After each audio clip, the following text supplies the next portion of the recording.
empty bottle review number 6. As always, I like to jump on here after I finish 4 bottles of whiskey and chat about them, whether I think they were good values and whether or not I would get them again. So with that, let's jump in there with my first one, which is the Port Askaig 10-year-old. This is a cask strength 10-year-old whiskey bottled by Port Askaig. This is Kalila whiskey in here, and this was a limited edition for the 10th anniversary. And this one was a really, really nice whiskey. It kind of reminded me of a Lagavulin 12-year-old, maybe a Lagavulin 12-year-old light. Maybe not quite as much there, but one that I really, really enjoyed. I got this one maybe 2 years ago on wine.com before they stopped letting you use coupons on bottles of whiskey, but at the price I paid, probably around $80, I would get this again, though I'm not sure if you can still find it for that price. That said, if you can find it for around $80, definitely worth getting. This is a 9 out of 10 whiskey on most days, or right around there. So definitely Port Askaig 10-year-old is a very good whiskey. Number 2 on my empty finish bottles was the Lagavulin 12-year-old 2021 edition, special release by Diageo. This one really is a phenomenal whiskey. I chatted about this quite a bit on my top 5 whiskeys of 2022, and it's there for a reason because it's really just an exceptional whiskey.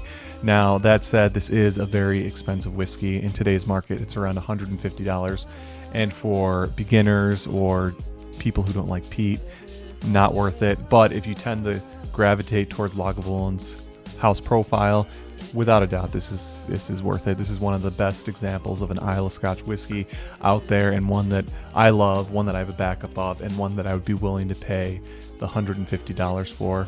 But again, you have to be biased towards Lagavulin in order for that to be worth it. For some, definitely not. Number 3 is one that I may have liked even a touch better than the Lagavulin 12-year-old, and that is the SMWS Ashes to Ashes Bowmore 17-year-old. Again, cask strength whiskey, matured in second fill bourbon casks, and really just blew me away. It provided a drinking experience I had never had in a whiskey before, and it is intrigued me, or piqued my interest at least, in exploring Bowmore whiskeys more often. I've already actually bought several more Bowmore whiskeys.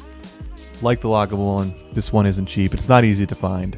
I had to buy this one on auction at SWA, scotchwhiskeyauctions.com, and the only way to make the shipping price semi-reasonable is to ship at least 8 bottles. So you can save them over time, and then once you have 8, you can have them shipped over for about $30 to $35 per bottle. That said, for around $200, this was absolutely worth it. It's one of the best whiskeys I've ever had, and it's one that I've already got a similar one, not the exact Ashes to Ashes bottling, but a similar one on auction waiting to be shipped next month.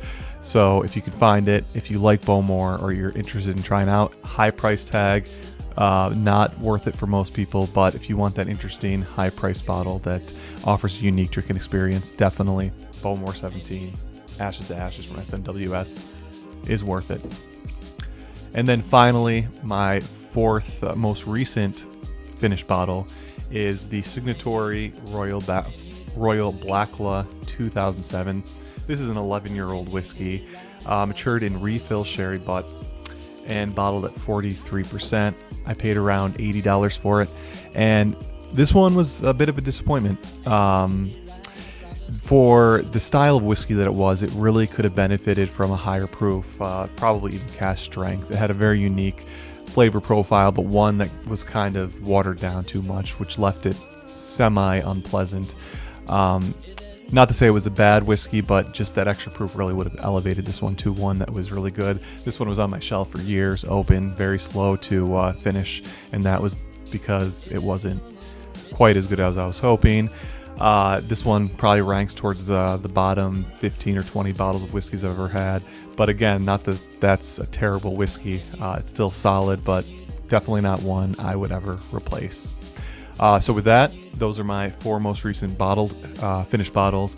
Let me know what you think in the comments below. Subscribe if you're interested in hearing more about my whiskeys, and I will have the next 4 bottles coming up in no time. Have a great day, and I will see you guys soon. Bye.